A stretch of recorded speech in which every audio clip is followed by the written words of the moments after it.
ఓం నమో నారాయణాయ, ఓం నమ శివాయ, శ్రీమాత్రే నమ.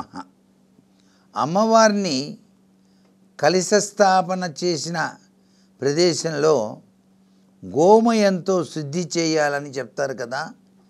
ప్రస్తుత కాలంలో అవి దొరకడం లేదు.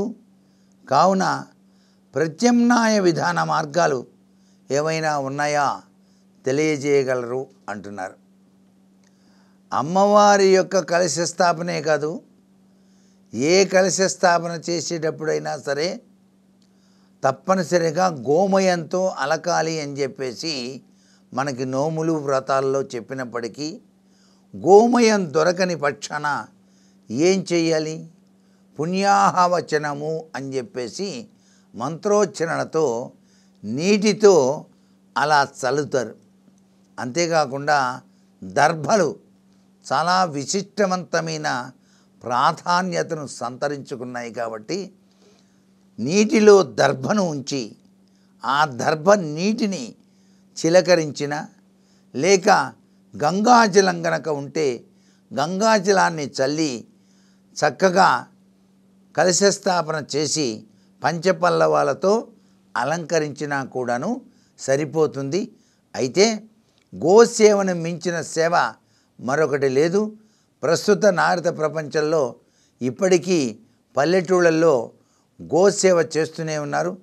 పట్టణాల్లో గోశాలలు అనేటువంటివి మనకి కనిపిస్తున్నాయి. కాబట్టి ఇటువంటి విధి విధానాన్ని మనం ఆచరించుకునేటప్పుడు కొద్దిగా ఆ గోవు యొక్క పరమ పవిత్రవంతమైనటువంటి మయం గోమయం తప్పనిసరిగా తెచ్చుకోవడంలో తప్పు లేదు. అలాగే తప్పనిసరిగా యజ్ఞయాగాదులు చేసేటప్పుడు కూడాను అక్కడ అలంకరించినటువంటి ఆ యొక్క యజ్ఞ గుండానికి గోమయంతోనే అలికేటువంటి సాంప్రదాయం కూడా ఉంది. అందుచేత యజ్ఞ యాగాదులు నిర్వహించే ప్రదేశంలో కానీ గోశాలలు ఉన్నటువంటి ప్రదేశంలో కానీ మనం తప్పనిసరిగా దాన్ని వినియోగించుకోవచ్చు. ఇటీవల కాలంలో గోమయంతో చేసిన సాంబ్రాణి కడ్డీలు, గోమయంతో చేసినటువంటి వివిధ రకాలైన వస్తువులు కూడా మనకు మార్కెట్లో లభ్యపడుతున్నాయి. కాబట్టి 4 సాంబ్రాణి కడ్డీలను తీసుకొని గోమయంతో చేసినవి చక్కగా నీటితో తడిపి అదే గోమయంగా భావన చేసైనా మీరు కలశ స్థాపన పెట్టేటువంటి సమయంలో వినియోగించుకోవచ్చు. మనసుంటే మార్గం ఉంటుంది కదా. అంతేగాని బద్ధకంతో ఇప్పుడు ఎవడు తెస్తాడులేండి, ఇప్పుడు గోదాకా పోయి గోమయం ఎవడు తెస్తారు కానివ్వండి పూజారి గారు అంటే సరిపోయిందా? కాదు, మన సంప్రదాయాన్ని మనం పరిరక్షించుకోవాలి. ఎక్కడైతే సాంప్రదాయ లక్షణం పరిరక్షించబడుతుందో అక్కడ భగవంతుడు సాక్షీభూతంగా ఉండి మనని రక్షిస్తాడు అనేటువంటి ఉద్దేశాన్ని ప్రతి ఒక్కరూ గుర్తెరగాలి. అదే మన కర్మభూమిలో దాగిన అసలు సిసలైన రహస్యంగా గుర్తెరిగి మన సంప్రదాయాన్ని పరిరక్షించడానికి మనం సహకరిద్దాం. అంతేకాకుండా గోవును తప్పనిసరిగా పరమ పవిత్రవంతమైనటువంటి ముక్కోడి దేవతా స్వరూపిణిగా భావన చేసి పూజ చేయాలి. అంతేకాకుండా గోవును ప్రభుత్వం వారు తప్పనిసరిగా జాతీయ జంతువుగా పరిగణలోకి తీసుకోవాలి.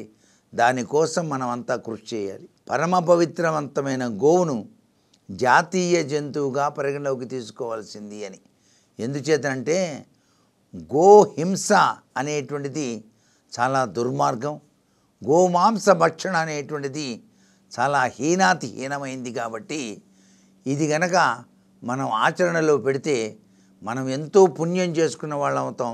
సాక్షాత్తు విష్ణుమూర్తే స్వర్గం నుంచి దిగి వచ్చి మరలా ఈ దేశాన్ని అత్యున్నతమైనటువంటి స్థితిలోకి తీసుకుని వెళ్తాడు అని చెప్పడంలో ఏమాత్రం సందేహం లేదు. ప్రభుత్వం వారు తప్పనిసరిగా గోవును జాతీయ జంతువుగా గుర్తిరగాలి, దానికి సంబంధించినటువంటి విధి విధానాన్ని పాటించాలి అని చెప్పేసి మరొక్కసారి మనవి చేస్తూ సర్వే జనా సుఖినో భవంతు.